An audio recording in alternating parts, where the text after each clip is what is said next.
आज का प्रश्न है हड़प्पा संस्कृति की विशेषताओं का वर्णन करें। हड़प्पा संस्कृति की विशेषताओं का वर्णन करें। बड़ा अटपटा लग रहा होगा कि कैसे इसकी विशेषता को वर्णन करेंगे, कितना रटना पड़ेगा। आपको एकदम भी रटने की जरूरत नहीं है, एकदम नहीं। बहुत आसान तरीके से मैं आज आप लोगों को इस क्वेश्चंस के जवाब को मैं ताबीज बना के दे रहा हूं। पिंद लेना कहीं पर। ताबीज समझते हैं ना? कोई भी तंत्र मंत्र जो करता है वो लोग दे देता है ताबीज पिंदने के लिए ना। उसी प्रकार से हड़प्पा संस्कृति की विशेषताओं का वर्णन करें, इस क्वेश्चंस के जवाब को मैं आपको एक ताबीज बना के दे देता हूं। और प्रत्येक दिन आप लोगों को एक ताबीज दे देते हैं। पता नहीं कहां कहां पिंधोगे, से आप लोगों की समस्या है, मेरी समस्या नहीं है। मेरा काम है ताबीज बना करके दे देना सभी क्वेश्चंस के जवाब का। उसके बाद किधर किधर लटकाओगे सो आप लोगों की समस्या है, ठीक है। या तो एक ठो माला बना लेना, एकदम उंगली माल डाकू की तरह सौ से पींध लेना, एकदम हिस्ट्री का, ज्योग्राफी का, पॉलिटिकल का, सब का, इंग्लिश का, सब का, इकोनॉमिक्स का। खैर, इस क्वेश्चंस को आप बहुत आसान तरीके से कैसे आप इसकी व्याख्या कर लीजिएगा परीक्षा में। 12th क्लास के, 11th क्लास के, इवन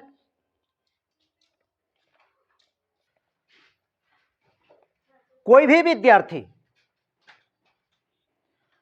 पढ़ाई के लिए बहुत आसान तरीका को ढूंढता है, समझ रहे ना? तो मैं आपको आसान तरीके से मैं बता देता हूं। और हमेशा याद रखिएगा, आप सीनियर एजुकेशंस के लिए, हायर एजुकेशंस के लिए कभी भी आप जो टीचर का जो चुनाव करना, मैं कान खोल करके मैं बोल दे रहा हूं, आप लोग सुन लो कि कभी भी जीवन में हमेशा ऐसे शिक्षक का चुनाव करना जहां पर कम से कम 70% विषय वस्तु आपको क्लास में समझ में आ जाए। कितना? 70% कम से कम विषय, आप जिस भी विषय को पढ़ रहे हैं 70% विषय अगर आपको क्लास में अगर समझ में आ जा रहा है तो समझ लीजिएगा कि आपको एक बेहतरीन शिक्षक मिला हुआ है। और 30%, 20% अपने घर के भरोसे छोड़िएगा कि हम घर जाकर के जो बच गया वो हम 20 या 30% घर में जाकर के हम तैयारी कर लेंगे। लेकिन 70% आपके उस शिक्षक के लेक्चर को बताने के दौरान ही आपकी कंप्लीट हो जानी चाहिए। हमेशा ऐसे शिक्षक का चुनाव करना चाहिए विद्यार्थियों को। आइए इस क्वेश्चन को किस प्रकार से आसान बना करके मैं आप लोगों को बता देता हूं। एक बार से ज्यादा आपको देखने की आवश्यकता नहीं पड़ेगी, मेरा यह दावा है आप लोगों का। इस क्वेश्चन की व्याख्या करने के लिए क्या है क्वेश्चन की, हड़प्पा संस्कृति की विशेषताओं का वर्णन करें। हड़प्पा संस्कृति की विशेषता समझ रहे ना? तो हड़प्पा सभ्यता का प्रथम उत्खनन कौन किया था? दयाराम साहनी ने किया था, है ना? पिछले क्लास में बताया ना। कब किया गया था? 1921 ईस्वी में किया गया था। किस स्थान पर है यह? पाकिस्तान के सिंध प्रांत में है ना जी। आइए जानते हैं कि हड़प्पा संस्कृति की विशेषताओं का वर्णन हम लोग किस प्रकार से, एकदम बिल्कुल आसान तरीके से हम लोग किस प्रकार से करेंगे। इसके लिए हम आपको इंडिया के कोई एक शहर की तरफ ले चलते हैं। इंडिया के कोई एक शहर, कोई भी एक तो शहर अपना अपना चुन लीजिए, ठीक है। उस शहर में मैं आप लोगों को खड़ा कर देता हूं किसी चौराहे पर, सड़क के किनारे। आप वहां पर कौन कौन सा दृश्य को देखिएगा। आइए जानते हैं। पहला पॉइंट हमने दिया इस संस्कृति के विश्लेषण के विकास के वर्णन करने के लिए पहला पॉइंट हमने दिया नगर नियोजन। नगर का मतलब क्या होता है? शहर ना। कि हड़प्पा सभ्यता की जो संस्कृति थी, हड़प्पा सभ्यता जो था ना, वहां पर शहर का किस प्रकार से विकास हुआ था। टाउन प्लानिंग कह सकते हैं इसको। टाउन में प्लानिंग होता है ना, होता है कि नहीं? तो नगर नियोजन, तो नगर नियोजन का मतलब शहर, शहर का किस प्रकार से विस्तार हुआ था, किस प्रकार से शहर को व्यवस्थित किया गया था, कौन कौन सी व्यवस्थाएं की गई थी। समझ रहे हैं बात को? कौन से शहर ले चले? गुजरात। गुजरात चल जाओगे? समुद्र के किनारे है, हा? फिर आने का मन करेगा ना, उधरे रह जाओगे? आ जाओगे ना? चलिए आप लोग आओ चाहे नहीं आओ, लेकिन मैं क्वेश्चंस में आपको भारत के विभिन्न शहरों से लेकर के आपको मैं हड़प्पा सभ्यता की तरफ ले चलेंगे। ठीक है, आइए जानते हैं। शहर में, अब मान लेते हैं आप सब लोग गुजरात शहर में हो। कौन से शहर में? गुजरात शहर में। अब गुजरात शहर में हो, अब आपको वहां पर एक बीच चौराहे पर, एक बीच सड़क के पास आपको खड़ा कर दिया जाए, वहां पर आप कौन कौन से चीजों को देखोगे? क्या क्या चीजें आपको देखने के मिलेगी? आपको देखने को मिलेगा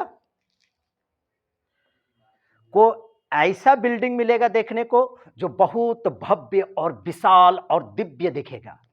कोई ऐसी बिल्डिंग आपको देखने को मिलेगी, मिलेगी ना? कोई ऐसा स्थान देखने को मिलेगा जहां पर दुर्ग का जैसा दृश्य आपको नजर आएगा, दुर्ग का जैसा। कोई ऐसा स्थान मिलेगा जो सामान्य लोगों का घर प्रतीत हुआ करे, हाँ है ऐसे कुछ सामान्य लोगों का कुछ है, घर द्वार है, ठीक ठाक है, खूब झकास और चकास घर नहीं है। बता रहे हैं सब। कुछ ऐसा घर आपको देखने को मिलेगा जैसे लगेगा कि घरवे के ऊपर आकर के हेलीपैड आकर के, घर में ही हेलीपैड बना हुआ, वहां करे घर के ऊपरे पर क्या होता है, हेलीकॉप्टर उतरता है। कई किस्म का आप देखोगे ना, कई किस्म का देखिएगा ना, एक समान, एक मध्यम, एक बहुत ही विशिष्ट। और नेतामैन के घरा देखोगे तो फिर तो कोई बात ही नहीं है, हर घर के नेता में एक तो स्विमिंग पूल मिल जाएगा देखने को, है ना? घर में ही हेलीपैड बना हुआ है, घरे पर हेलीकॉप्टर उतर जाता है, वो विशिष्ट हो गया ना, वैसा विशिष्ट। उसी प्रकार से अब आते हैं हड़प्पा सभ्यता की तरफ, कि नगर नियोजन जो था, दुर्ग जो था, दुर्ग एक ऐसा स्थान होता था जो चारों तरफ से एकदम बिल्कुल क्या होता है कि मोटी दीवार से घिरा हुआ रहता था, और वह एकदम बिल्कुल सुरक्षित स्थान रहता था। आज भी भारत के बहुत सारे ऐसे घर आपको देखने को मिलेगा जहां पर नेताओं का, बड़े बड़े ऑफिसर लोगों का घर क्या होता है, जितना बड़ा बाउंड्री होता है वो कर, उतना आइटा में एक सामान्य व्यक्ति घर बना लेगा, 5-6 कमरा का बना लेगा कि नहीं बना लेगा? लेकिन वही समय नगर नियोजन के समय हड़प्पा सभ्यता के लोग, जो दुर्ग में शासक वर्ग के लोग रहता था, दुर्ग में कौन लग रहता था? शासक वर्ग के लोग, मतलब कि उस समय जो शासन वगैरह जो चलाता था ना, वे लोग रहता था। अभी के वर्तमान समय में अगर बात करें कि किसी के भव्य इमारत को देखोगे तो तुरंत तो दिमाग में चल जाएगा कि बेटा कोनो जरूरी कोनो नेता का घर होगा ये। क्या कि नेतवे के घर में 10 लाख का पर्दा होता है, तो कोई एक सामान्य व्यक्ति, गरीब व्यक्ति 10 लाख रुपया में 30 को 40 को कमरा बना लेता है गांव देहात में, लेकिन वो कर पर्दबो नहीं खरीदाता है 10 लाख रुपया में। तो नगर नियोजन में दुर्ग में कौन लोग रहता था? शासक लोग। जिस प्रकार से आज हम लोगों के शहर में, बड़े बड़े शहरों में क्या होता है कि वो जो भव्य मंजिल जो देखते हो, भव्य इमारत जो देखते हो, जिसमें बड़े बड़े लोग रहते हैं, बड़ी सुरक्षा से रहता है कि नहीं? आर्ट गार्ड एकदम पूरी तरह से चारों तरफ एकदम ऊंची दीवार से एकदम बिल्कुल पूरी तरह से एकदम घिरा हुआ रहता है, कोई जा नहीं सकता है, ऊपर एकदम तार का बेड़ा मारा हुआ रहता है, कोई प्रवेश नहीं कर सकता है। उसी प्रकार से हड़प्पा सभ्यता का जो नगर नियोजन था, वह दुर्ग जो था, उस दुर्ग में कौन लोग रहता था? शासक वर्ग के लोग रहते थे। और दुर्ग से बाहर लोग जो रहता था वह सामान्य वर्ग के लोग रहता था। दुर्ग से कौन लोग रहता था? सामान्य। आपको शहर में खड़ा कर दिया जाए, अभी वर्तमान शहर में खड़ा कर दिया जाए, तो घरे देख करके बताओगे कोनो जरूर बड़कंगा दमिया का घर होगा, और कोई छोटा मोटा घर, गंदा संदा घर, चाल उल गिरा हुआ घर देख तो बोलोगे कि जरूर ये कोई सामान्य घर का होगा। कहोगे नहीं सर? देख करके ही ना। उसी प्रकार से मैं आपको बता रहा हूं, तो बाहर कौन लगता था? रहता था सामान्य वर्ग के लोग रहते थे।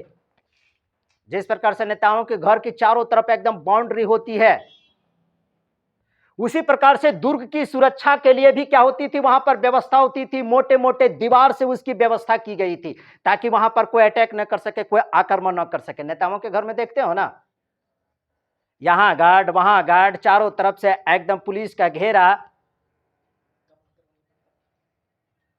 शहरों में तो ये भी देखा होगा, बड़े बड़े शहर में हमने देखा है कि घर का जो मुख्य जो दरवाजा जो रहता है ना, घर का बड़कंगो जो दरवाजा जो रहता है ना, मेन गेट जिसको कहते हैं, उसमें बड़ा बड़ा एकदम नंबर प्लेट से एकदम नेम प्लेट में लिख देता है और गेटवा में चिपका देता है, कुत्तों से सावधान। अरे छोटा, इस घर में सब कुत्ता लोग रहता है क्या जो लिख देता है कुत्तों से सावधान? हमने देखा है जी, कुत्तों से सावधान रहो। तो हम समझ नहीं पाए, तो हमको लगा कि घर में सब इतना बड़ा विशाल भवन में सब कुत्ता उता रहता है क्या जो लिख दिया है कुत्तों से सावधान? आदमी वगैरह नहीं रहता है क्या कुत्तों से सावधान? हालांकि वह सुरक्षा के दृष्टिकोण से है। उसी प्रकार से दुर्ग की क्या होती थी, सुरक्षा होती थी। समझ रहे बात को?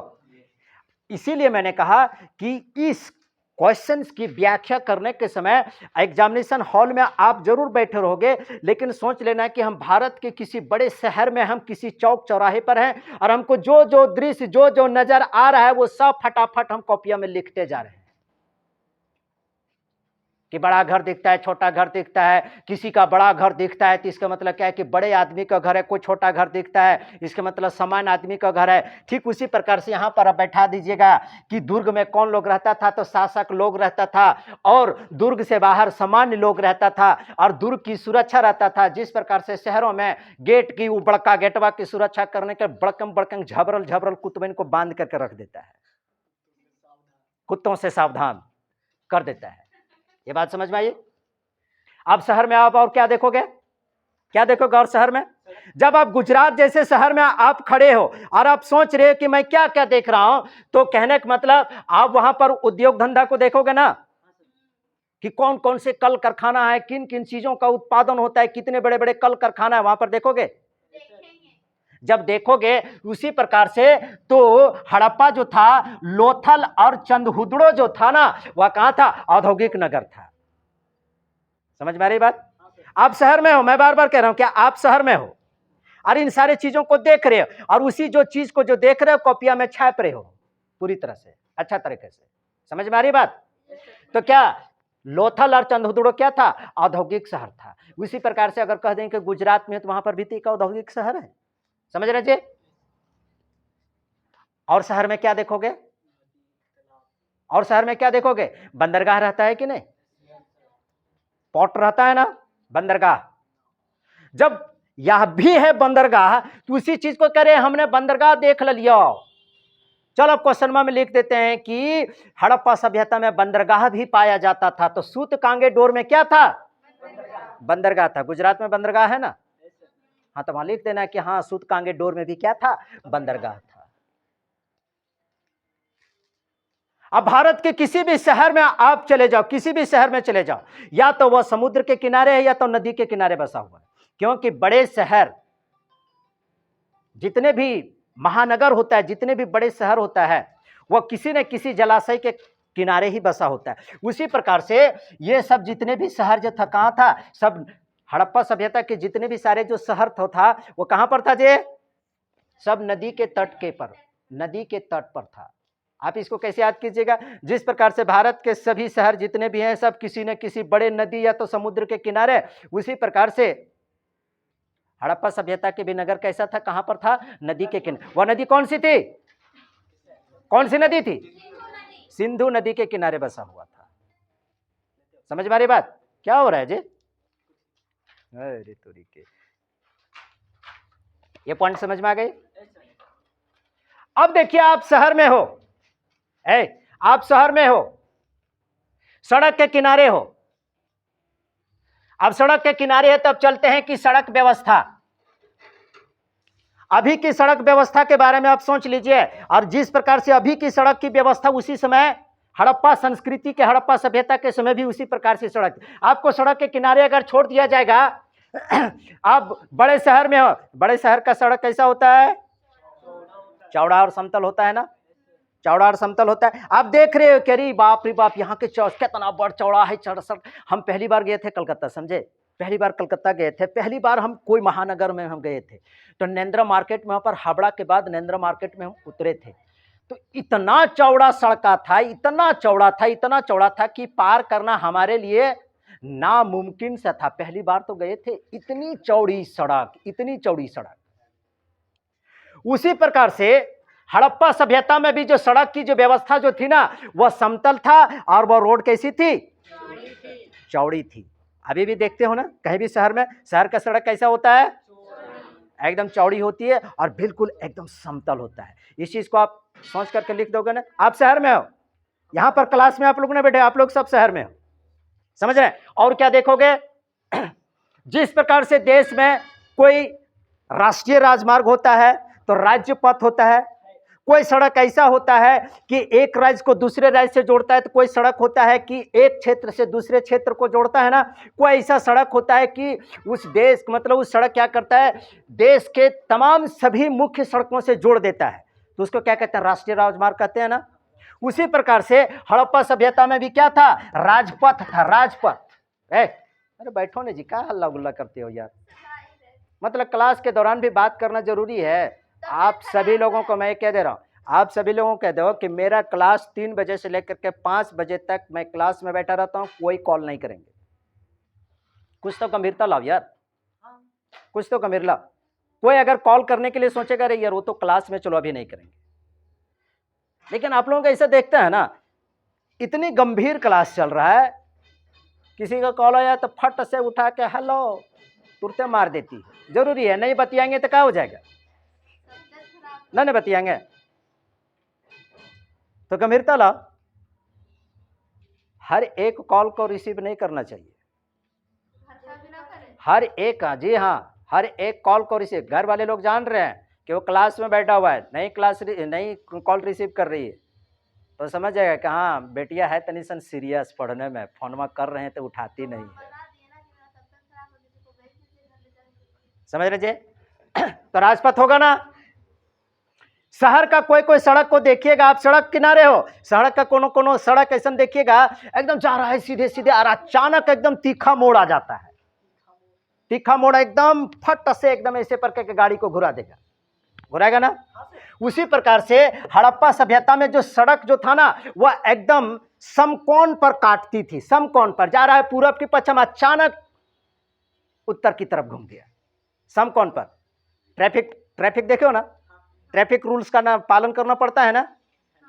जहां पर चारों तरफ से सड़क, यहां पर ट्रैफिक है, यहां पर ट्रैफिक है, ठीक है, इधर से भी सड़क, इधर से भी सड़क, इधर से भी सड़क, इधर भी सड़क, इधर भी सड़क, इधर भी सड़क, इधर भी सड़क। अब मान लेते हैं इन्हों से गाड़ी आ रही है, इन्हों से आ रही है, इन्हों से, सबका तो थथुना चुरा जाएगा। इसके लिए क्या करता है सरकार, क्या करती है, यहां पर क्या करता है, यहां पर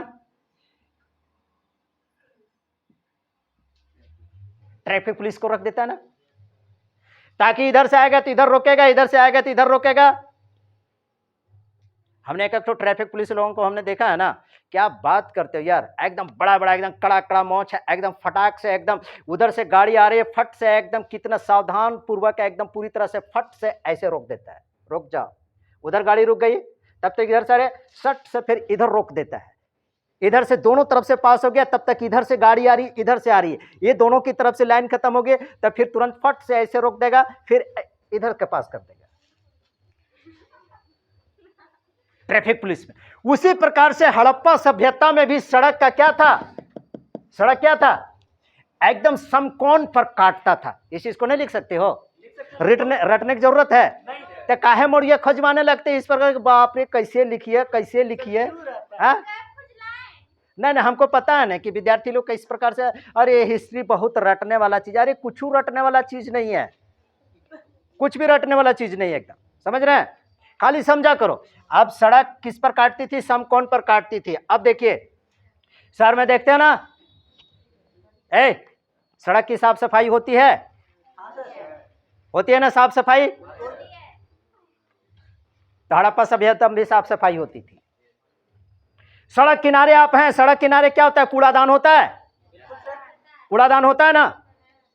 तो हड़प्पा सभ्यता में भी सड़क के किनारे दोनों किनारे पर कूड़ादान था। बल लगेगा? खोपड़िया में बल लगेगा याद रखने का? आसान तरीका है ना। आगे सुनो, आप शहर में देखते हो ना, बड़ी बड़ी बिल्डिंगों में तो मार्केट तो होबे करता है, लेकिन शहरों के किनारे, शहर में देखते हैं कि सड़क के दोनों किनारे क्या होता है? नलियों बनल रहता है ना, नाली भी बना रहता है कि नहीं? तो यही हड़प्पा सभ्यता में भी कि सड़क के किनारे, दोनों किनारे पर नाली बनी थी।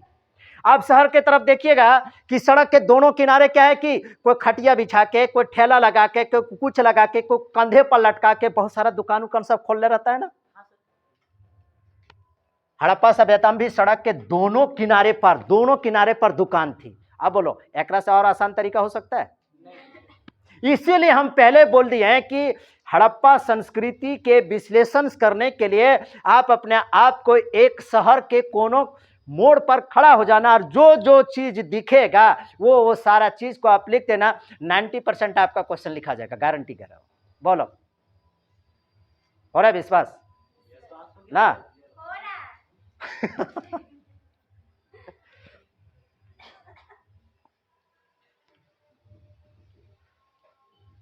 जल निकास। अब अगला पॉइंट है जल निकासी।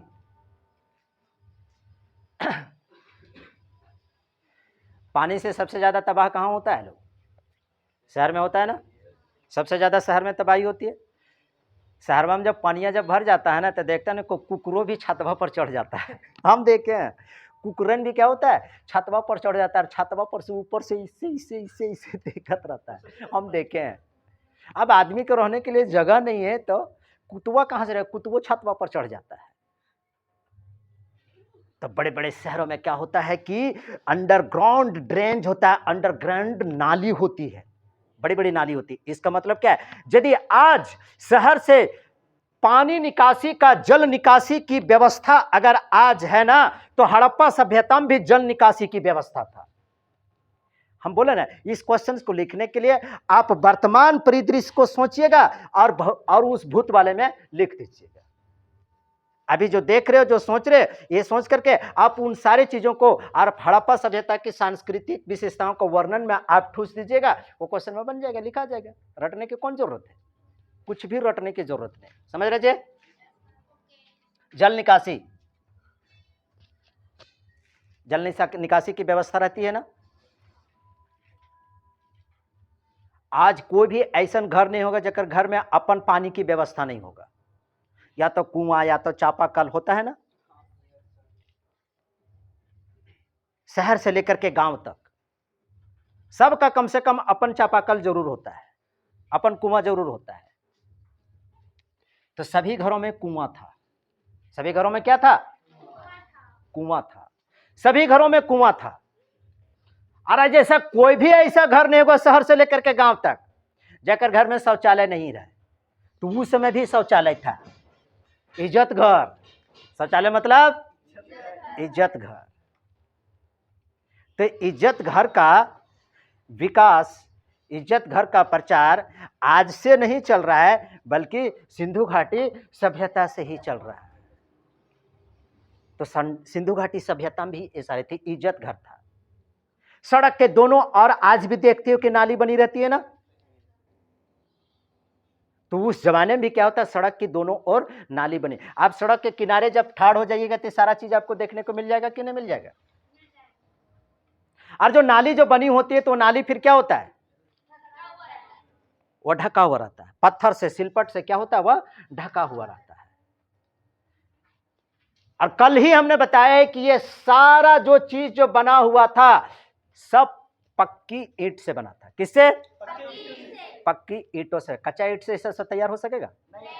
कच्चा ईंट से तैयार नहीं हो सकता, वो पानी के साथ क्या हो जाएगा? गल जाएगा। समझ रहे हैं? तो पक्की ईंट से बना हुआ था। आप शहर में जब जाते हो तो बहुत सारे जगह जगह पर कुछ कुछ दूरी पर आपको सार्वजनिक बाथरूम मिल जाएगा। हाँ जी, स्नानागार मिल जाएगा, टॉयलेट रूम मिल जाएगा, सार्वजनिक स्तर पर, सार्वजनिक जगहों पर, है ना जी। उसी प्रकार से हड़प्पा सभ्यता का जो विशाल स्नानागार जो था, आज अगर बड़े बड़े शहरों में देखें बड़े बड़े स्नानागार रहता है, बड़े बड़े वहां पर बाथरूम वॉशरूम सब बना हुआ रहता है, जहां पर खाओ तो पैसा लगबे करता है, निकालो तो यो पैसा लगता है। ऐसा जमाना है, पैसा दोगे तब ना जी। सार्वजनिक स्नानागार था, कल बता रहे थे ना सार्वजनिक स्नानागार का बारे में। जब आज के वर्तमान परिदृश्य में जितने भी सारे चीज को आप जो देखते हो, उन सारे चीजों को आप लिख देना, वह हड़प्पा सभ्यता के सांस्कृतिक विशेषता का वर्णन हो जाएगा। समझ में आ रही बात? अन्नागार, भूख लगेगी तो अनाज नहीं खाएगा। जब इतना सब कुछ करने का उन लोगों का लूर हो गया था, सड़क की व्यवस्था, जल निकासी, ईंटा, स्नानागार, तो अनाज रखने के लिए उन लोगों का अकेले नहीं होगा, अनाजों रखने के लिए कोई एक तो घर और बना लिया। आज भी गांव ग्रामीण क्षेत्र में देखते हो ना, एक ऐसा कमरा होता है जहां पर क्या करता है, जिसमें सब जो अनाज वगैरह जो उपजता है सब उसी घर में उसको रखता है कि नहीं, जिसको कहते हैं ये क्या कहते हैं उसको जी, ये भंडार गृह ना क्या कहते हैं, ऐसा कहते हैं ना। तो हड़प्पा सभ्यता के लोगों ने क्या कर लिया था, अनाज संग्रहण करने का भी एक स्थान बना लिया था। और अंत में है, हड़प्पा सभ्यता को कांस्य युगीन सभ्यता भी कहते हैं। कांस्य युगीन सभ्यता इसको इसलिए कहते हैं क्योंकि इस वक्त हड़प्पा सभ्यता के दौरान कांसा का प्रयोग इन लोगों ने सीख लिया था। तो कांसा कैसे बनता था, तांबा और टीन को मिला करके कांसा लोग बनाने के लिए सीख गया था। तांबा और टीन को मिला करके क्या बनाना सीख गया था, कांसा बनाना सीख गया था। तांबा जो लाया जाता था राजस्थान से लाया जाता था, राजस्थान के खेतड़ी नामक स्थान से, और टीन जो मंगाया जाता था ईरान से, और इन दोनों को मिला करके गला करके क्या करता था, कांसा बनाता था। इस प्रकार से आज हमने आप लोगों को बता दिया कि हड़प्पा सभ्यता के सांस्कृतिक विशेषताओं का वर्णन आप ये 4 पॉइंट में करेंगे कि हड़प्पा सभ्यता का नगर नियोजन। तो नगर नियोजन के लिखने के लिए आप अपने आप ये कर लीजिए कि हम कोनो शहर में है, जो जो चीज देखिएगा लिख दीजिएगा, हो जाएगा कि नहीं। सड़क व्यवस्था आप शहर में रखिएगा तो देखिएगा ना, गांव देहात से सड़क तो उधर तो चौड़ा और बढ़िया साफ सफाई भी रहती है, समझ रहे ना। इस चीज के बारे में लिखिएगा, जल निकासी के बारे में, ईंट के बारे में, स्नानागार के बारे में, अन्नागार और कांस्य युगीन सभ्यता। इस प्रकार से अर्थात वर्तमान परिदृश्य को आप बीते हुए परिदृश्य में उस बातों को जोड़ दीजिएगा, ये क्वेश्चन आपका क्या हो जाएगा, फिनिश्ड हो जाएगा। समझ में आ गई बात। इस प्रकार से मैंने आज आप लोगों को यह बता दिया कि हड़प्पा संस्कृति की विशेषताओं का आप वर्णन कैसे करोगे। समझ गया? रटने की जरूरत है? पक्का ना? जबरदस्ती बोल रहे हो जी? न मास्टर बाबा पूछ रहा है तो कह देते ना हाँ सर नहीं रटने की जरूरत है, ऐसा नहीं ना। चलिए।